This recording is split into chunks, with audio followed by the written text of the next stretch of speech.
Hola, bienvenidos. Bueno, el día de hoy vamos a hablar acerca de las fases del perdón. Y vamos a comenzar por decir que guardar rencor causa mucho más dolor y malestar físico a la persona que lo sufre que la persona que lo generó. La ofensa y el dolor que ésta supone, pues es algo inherente a la vida de cualquier ser humano. Todos pasamos en algún momento de nuestras vidas por este tipo de situaciones y genera reacciones ya sea de tipo emocional, como la rabia, la tristeza, la humillación, el odio. También tiene reacciones cognitivas, como lo son los pensamientos repetitivos, el estar buscando culpables, el pensar de cómo debieron haber sido las cosas o repasar una y otra vez la situación. Y también tiene reacciones conductuales, como por ejemplo el que evites a la persona que te ofendió o mostrar cierto desapego por esa persona, etc. A todos nos hieren en algún momento u otro. Lo que varía es lo que hacemos con este hecho. Entonces, ante un agravio podemos tener varios caminos. Primero, por ejemplo, el buscar venganza, buscar justicia, lo cual te va a llevar a modificar la narrativa sobre la ofensa contándote una historia desde tu perspectiva. Por lo tanto, vas a justificar o a excusar al agresor. También te puedes resignar, no hacer nada, negar la ofensa, ¿sí? O su implicación y muchas otras. Y la otra opción que vas a tener, pues es perdonar. El odio es similar al rencor y es un sentimiento intenso y negativo que te lleva hacia el desgaste emocional y que con frecuencia va a provocar sensaciones como la injusticia. Además, te hace dedicarle demasiado tiempo y energía hacia ese objeto de odio. Te va a hacer sentir dolor, tener estrés e incluso experimentar ansiedad y por consecuencia en algún momento dado una enfermedad. En la Universidad de Stanford han hallado que las personas que no perdonan sufren niveles elevados de presión arterial y frecuencia cardíaca. Por lo tanto, tienen mayor probabilidad de padecer enfermedades cardiovasculares y llegar a sufrir infartos. Entonces, el proceso de perdón es un proceso emocional y psicológico que puede variar de persona a persona y de situación a situación. Entonces, no hay un conjunto fijo de fases que todas las personas deban de seguir al perdonar a alguien, pero generalmente involucra algunas etapas muy comunes, que aquí en este video te vamos a mostrar. Pero antes de pasar a estas fases, es importante también dejar en claro qué no es perdonar. Perdonar no tiene por qué implicar una reconciliación y eso es muy importante que lo sepas. El perdón es una forma de liberación interna y por tanto concierne exclusivamente a cada individuo. Es decir, el perdón es para ti, ¿sí? La reconciliación es un acto social e implica restaurar una relación dañada con el ofensor, pero también se puede perdonar al otro y no tener que recuperar esa relación si a ti no te hace bien. Y lo contrario, también se puede recuperar la relación sin que haya realmente un trabajo personal y lo hagas solo por compromiso. Entonces, estamos hablando de un falso perdón. El perdón no busca olvidar, ¿sí?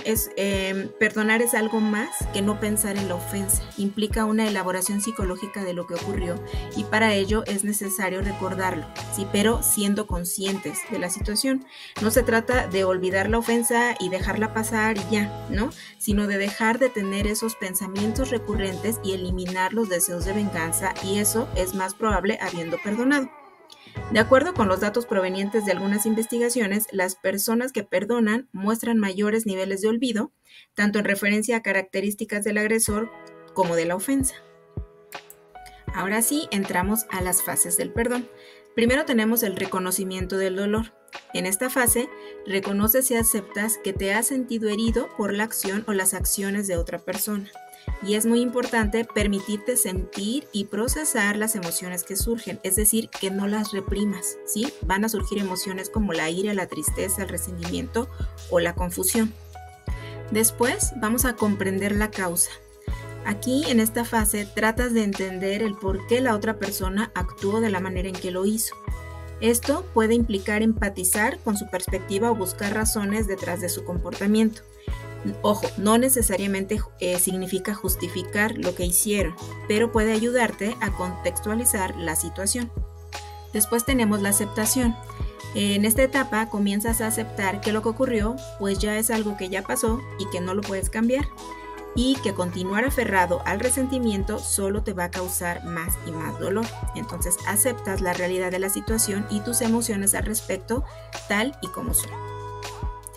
Después tenemos la decisión de perdonar.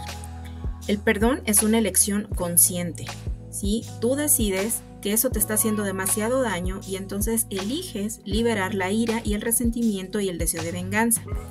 Esto no significa que olvides lo que ocurrió, pero optas por ya no permitir que esa experiencia negativa continúe dominando tu vida.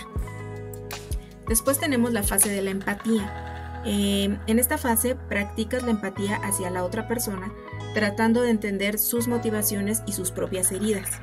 Esto puede ayudarte tal vez a ver a la otra persona de una manera más compasiva. Después tenemos a la comunicación, y esta fase es opcional, como lo comentábamos anteriormente. En algunos casos sí puede ser muy útil comunicarte con la persona que te ha herido, ¿sí? Esto no siempre es necesario, pero si es apropiado y seguro para ti, puede ayudar a aclarar malos entendidos y poder cerrar esa brecha emocional con madurez y cerrar ese ciclo. El perdón implica soltar el resentimiento y el deseo de venganza. Entonces, durante esta fase de liberación, esto puede llevar bastante tiempo y esfuerzo, pero a medida que avanzas en el proceso, vas a sentir que estás liberándote ya de esa carga emocional. Después tenemos la fase de reconstrucción. Una vez que decides perdonar o que eliges perdonar, puedes comenzar a reconstruir tu vida. Esto implica trabajar en sanar y restaurar tus relaciones, así como recuperar tu paz y la felicidad en tu vida. Y por último, la fase de mantenimiento. El perdón no siempre es permanente, ¿sí? Pueden surgir momentos en los que sientas nuevamente ese resentimiento o te vuelva a surgir el enojo hacia la persona que perdonaste. En estas ocasiones es importante recordar tu decisión de perdonar y trabajar para que puedas mantener esa actitud de perdón. Es importante destacar que el proceso de perdón no tiene un tiempo definido y puede ser diferente para cada individuo y para cada situación. Algunas personas pueden perdonar muy rápidamente, mientras que otras pueden necesitar mucho más tiempo y mayor esfuerzo. Lo más importante es que el perdón es un regalo, como mencionábamos, que te das a ti mismo para liberarte de ese dolor y de ese sufrimiento continuo y poder recuperar la paz en tu vida. Y bueno, pues recuerda que si todos estos temas te interesan, te invitamos a que te suscribas al canal y nos vemos en el próximo video. Gracias.